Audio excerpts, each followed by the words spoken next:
The air in Pittsburgh International Airport in August 1984 was thick with the smell of jet fuel, industrial carpet, and anticipation. Jim Miller stood at the arrivals gate, a 72-year-old man in a slightly too big sport coat, his hands trembling with a faint, persistent tremor he blamed on age, but knew was something else entirely.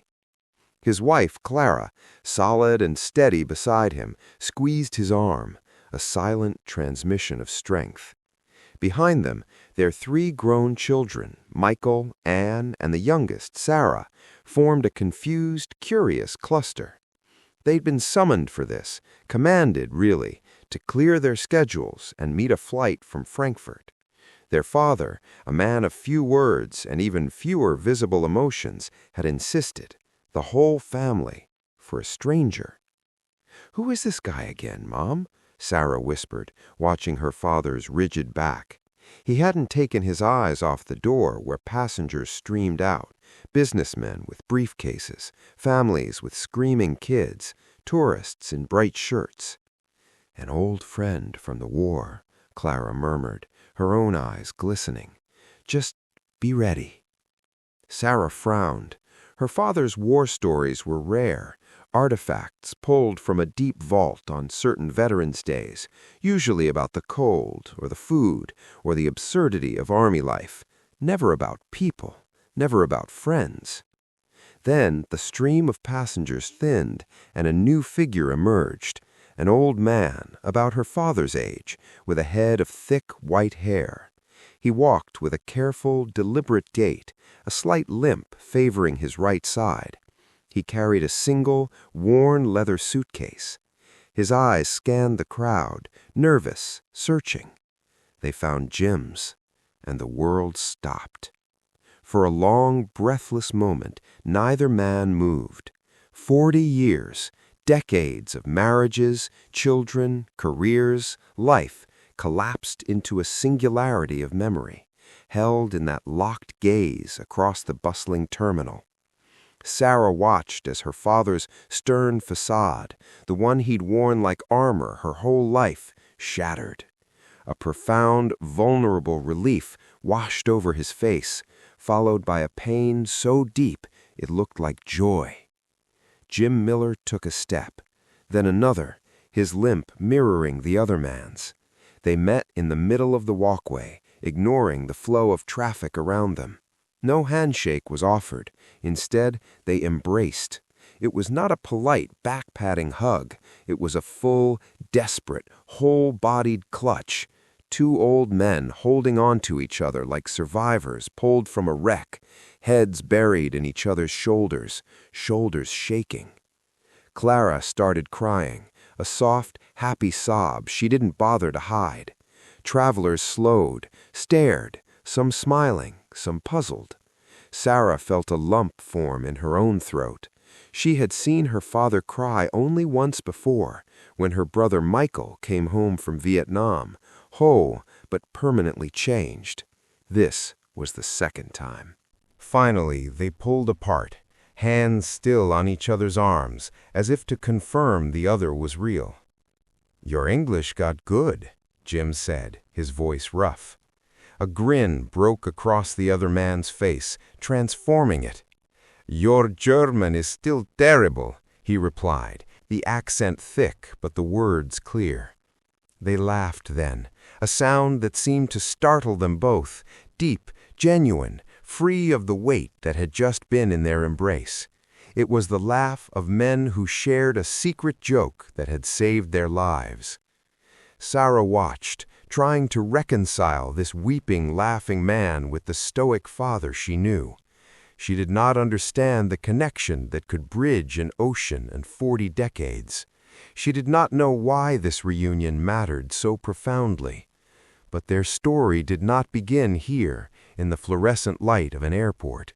It began in absolute darkness, in a tomb of ice and dirt, during a battle that would become known as Hitler's last desperate gamble. Their story began with the cold. The cold was not an absence of heat. It was a presence. a predatory, living thing that seeped through wool, leather, and flesh to gnaw directly on the bone. It had settled into the Ardennes forest with a vengeance, the worst winter in 50 years, and it was killing more men than the bullets. 22-year-old Hans Weber had ceased to be a soldier of the 12th Volksgrenadier Division. He had been reduced over 4 days of chaotic retreat to a simple, shuddering organism focused on one imperative: avoid the cold. He had failed. He huddled in a foxhole someone else had dug and abandoned.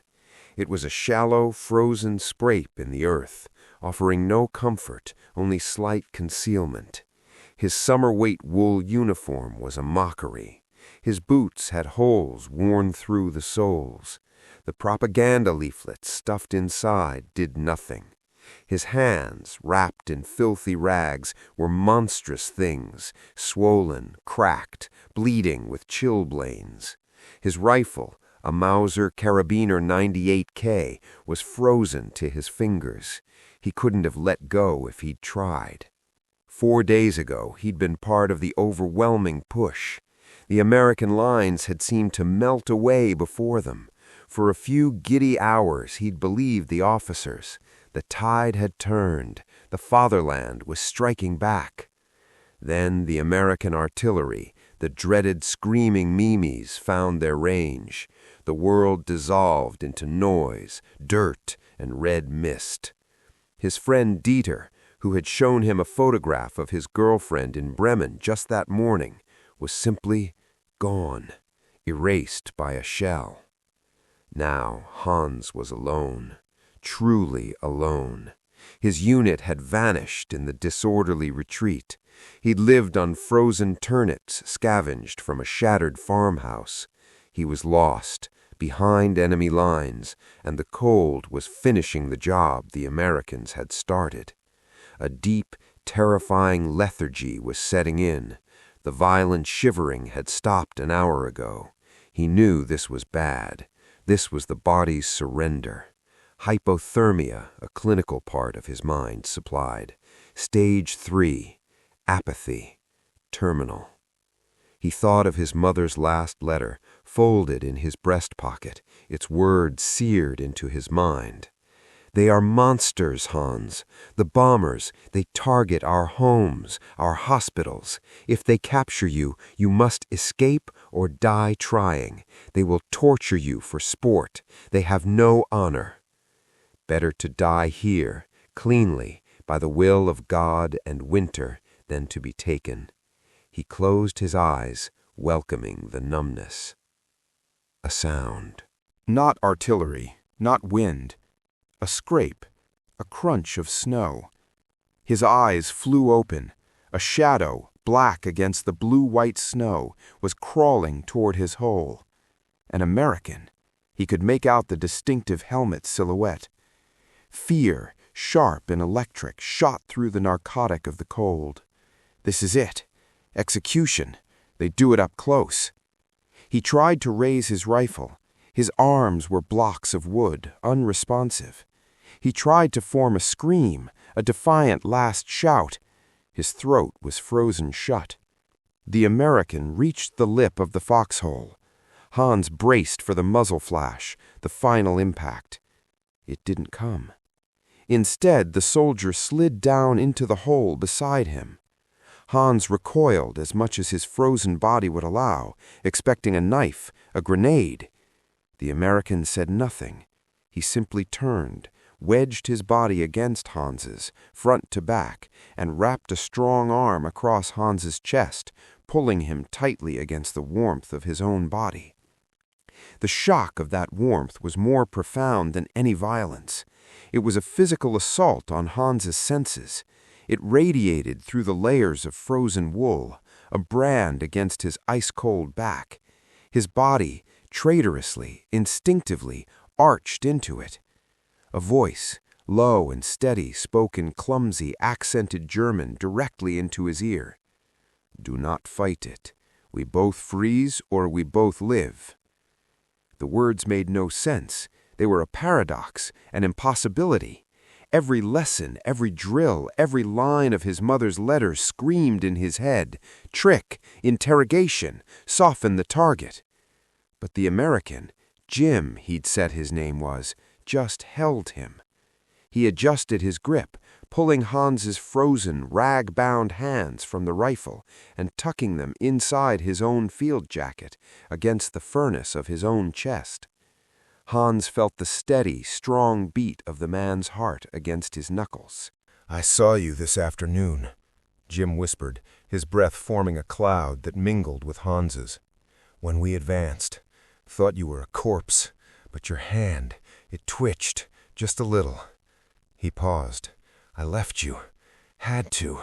But we dug in 100 meters back. I couldn't stop thinking. Kid's gonna freeze. Probably already has. But what if he hasn't?" Hans's mind, sluggish, tried to process. "You will be punished. Your commanders." "Maybe, but at dawn, you're my prisoner. You'll be so frostbit you couldn't fight a kitten. It'll be fine." The absurd certainty in the American's voice was maddening. He had risked everything, court-martial, disgrace, even summary execution, for this? For an enemy? "Why?" Hans managed to croak. A long silence. Jim's chest rose and fell against Hans's back. "My old man fought in the last one. Came home different. He used to say, 'War doesn't make you brave, son. It just shows you who you already were.' I guess tonight I wanted to know who I was." Hours passed. The cold was a third occupant of the hole, relentless, but together they created a fragile pocket of survivable temperature. As Hans's core warmed, the shivering returned, violent and uncontrollable. Jim just held him tighter, his grip unwavering.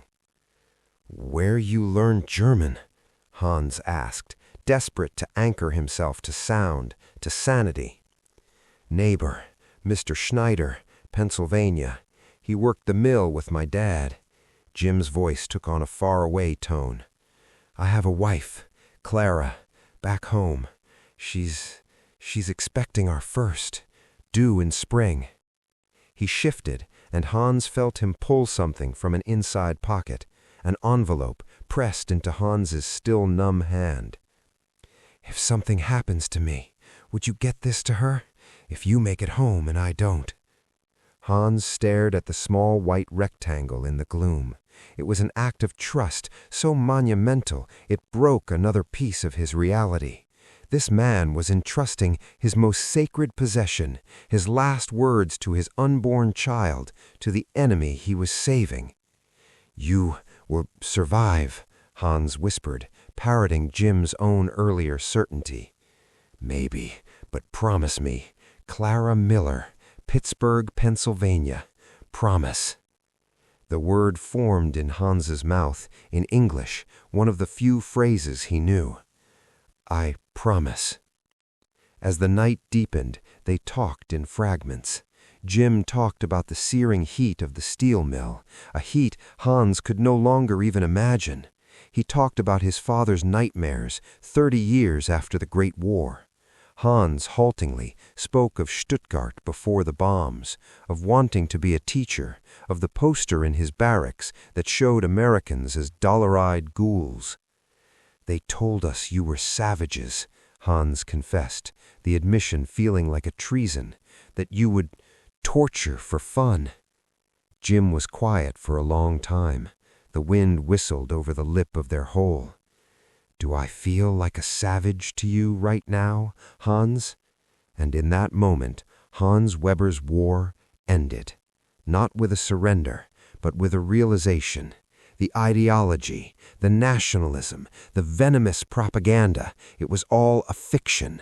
It could not withstand the simple, undeniable truth of shared warmth, of a heartbeat against his hand, of a promise made in the dark. The enemy was not the man holding him alive. The enemy was the hate that put them in this hole. Gray, frigid light seeped into the foxhole. Jim stirred, extricating himself carefully. Hans's body screamed in protest at the loss of warmth. "Time to go. Can you stand?" Hans couldn't. His legs were dead stumps. Without a word, Jim climbed out, reached down, and hauled Hans up in a fireman's carry. The world swung dizzyingly. Through the morning fog, Hans saw other Americans emerging from positions. A sergeant, face hard as the frozen ground, stomped over. "Miller, where in the hell have you been? And what is that?" "Prisoner, Sarge. Needs a medic. Bad frostbite." The sergeant looked from Jim's determined face to Hans's blue-tinged one. His eyes, weary and cynical, saw something. Perhaps he saw his own younger self. Perhaps he saw the futility of one more dead boy. "Did you capture him or adopt him, Miller?" "Bit of both, Sarge." A grunt. "Get him to the aid station.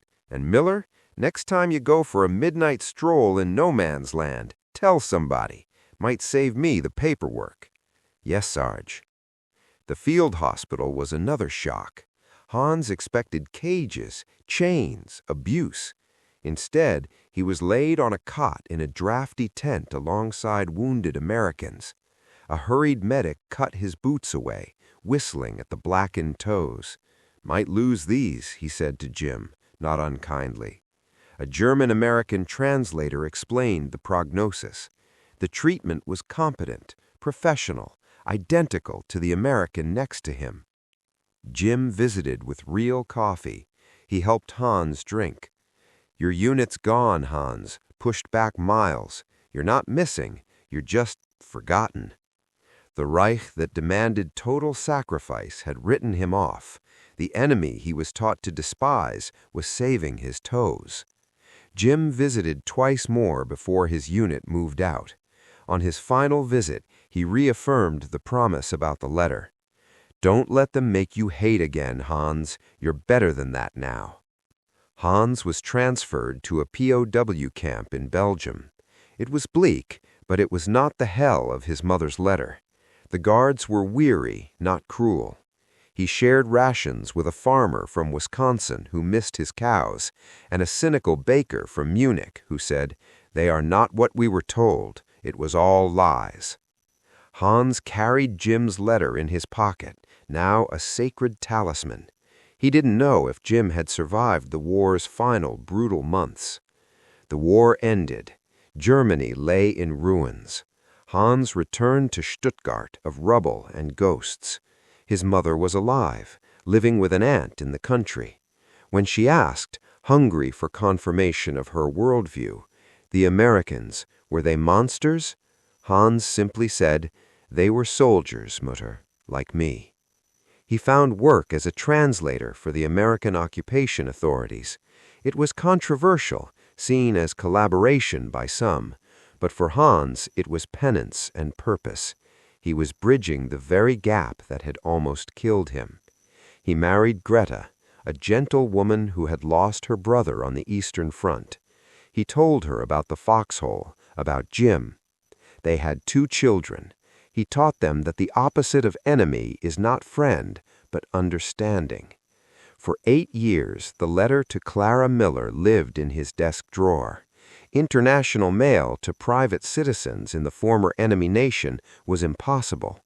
But in 1952, channels opened. With a trembling hand, Hans copied the address and sent the worn envelope on its way, with a short note of his own appended, explaining who he was. He had no expectation of a reply. He was simply fulfilling a promise, closing a circle from the darkness. The reply came in 1953, a letter from Clara Miller, full of tear-stained gratitude and news. Jim was alive. He had survived, come home to Pennsylvania, to her and their baby, a son named Michael, born after Jim's return. They had 2 more children. Jim worked at the mill. They were whole. Enclosed was a photo. Jim, older, thicker, but with the same steady eyes, standing on the porch of a small house, a boy on his shoulders. On the back, in Jim's handwriting, we made it, both of us. Hans cried that day. He showed the letter and photo to Greta. "This," he said, "is my victory.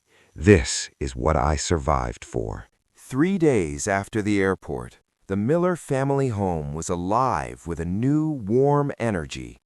Laughter echoed from the kitchen, where Clara and Hans's daughter, Helga, who had flown over with him, were comparing recipes. Jim's grandchildren stared in polite fascination at Opa Hans, who showed them coins from the old Deutsche Mark. On the back porch, as a summer dusk painted the Pennsylvania sky in oranges and purples, Jim and Hans finally sat alone. Each held a cold bottle of beer. The cicadas sang their evening song. "I mailed it in '52, Hans said, not needing to specify. "I did not know if, but I had to try. I carried it for so long." "Clara cried for an hour when it came," Jim said, a smile touching his eyes. "Then she made me sit right down and write you back. She said any man who carried a letter for 8 years deserved to know we were okay." They sat in comfortable silence, watching fireflies begin their dance over the lawn. "They never told us," Hans said quietly, the weight of 40 years in his voice. "They never told us that the enemy could be a man who shares his heat, that surrender could feel like being born again." Jim nodded. "They never told us that saving one of them could be the thing that made you feel most human." He took a long drink. "My sergeant that morning, he knew. He gave me hell, but he knew, saw it in his eyes." "Do you ever wonder," Hans asked, "what would have happened if you had stayed in your position, if you had listened to the hate?" "Every day," Jim said, his voice firm. "I'd have become a colder man, and you'd have been a line in a report. One enemy KIA, presumed exposure. That's not living, that's just accounting." Hans looked out at the peaceful street, the safe, solid houses. "I told my children, my grandchildren, about that night. Not about the glory or the cause, about the cold and the warmth. They need to know it is possible to choose the warmth." Before Hans left, Jim took him down to the local VFW hall. Hans entered with the ghost of old fears. Jim just clapped him on the back and said to the room of aging veterans, "This is Hans. We served in the same place once." There were hard looks at first, but then stories flowed of the cold, the mud, the fear that was universal. A man who'd fought in the Pacific raised his glass. "Hell, we all got more in common with the guy in the next foxhole than the jackasses who sent us there. Welcome, Hans." On their last evening on the porch, Jim asked the question that had lingered for 40 years. "That night, when I climbed in, were you scared?" Hans didn't hesitate. "Terrified. I thought it was execution. I thought my mother's letter was finally horribly right. Every instinct said to fight, to die resisting." He met Jim's gaze. "But you were so calm, like saving me was the most obvious, natural thing in the world. It broke me, and it rebuilt me." "It was natural," Jim said softly. "Or it should have been." Hans Weber died peacefully in Stuttgart in 1998 at the age of 76. At his request, a letter was sent to Jim Miller. Jim, now frail but clear-eyed, traveled to Germany with his daughter, Sarah. He stood before Hans's family, Greta, his children, his grandchildren, who knew Opa had fought for Germany but knew the deeper truth of the foxhole, and gave the eulogy. "Hans used to say I saved his life that night," Jim said, his voice carrying through the quiet chapel. "But he saved mine, too. Not from the cold, from the ice that can form inside a man's heart when he's taught to see another man as less than human. He saved me from that, and for that I will be grateful until my last breath." 5 years later, Jim Miller was buried with military honors in Pennsylvania. At his service, Hans's daughter Helga read from the letter her father had left for this moment. "Tell Jim that I never forgot the warmth, not just of his body in that foxhole, but the warmth of his humanity. Tell him he taught me that the enemy is not a man from another land. The enemy is the hate we let ourselves carry. Tell him I tried, every day he gave me, to pass that lesson forward." The letter from 1944, the one that traveled from a frozen hole in Belgium to a ruined Stuttgart to a porch in Pennsylvania, now hangs framed in Sarah's home. Beneath it, in both English and German, is a single line: "A bridge between nations is built not by treaties, but by promises kept in the dark." On winter nights when the wind howls, Sarah sometimes tells her own children the story, not of grand battles and famous generals, but of 2 young men, a foxhole and a choice. One was supposed to kill the other. Instead, they chose to live. And that choice, she says, pulling them close, echoes. It echoes in our family, in theirs, in every time we choose kindness over fear. The warmth they shared that night never really ended. It just grew, and it's our job to keep it going. She looks at the framed letter, a simple piece of paper that witnessed the worst of humanity and carried the best of it across an ocean and through time. We both freeze or we both live. They chose life, and life, against all odds, chose to remember. It was natural, Jim said softly, or it should have been.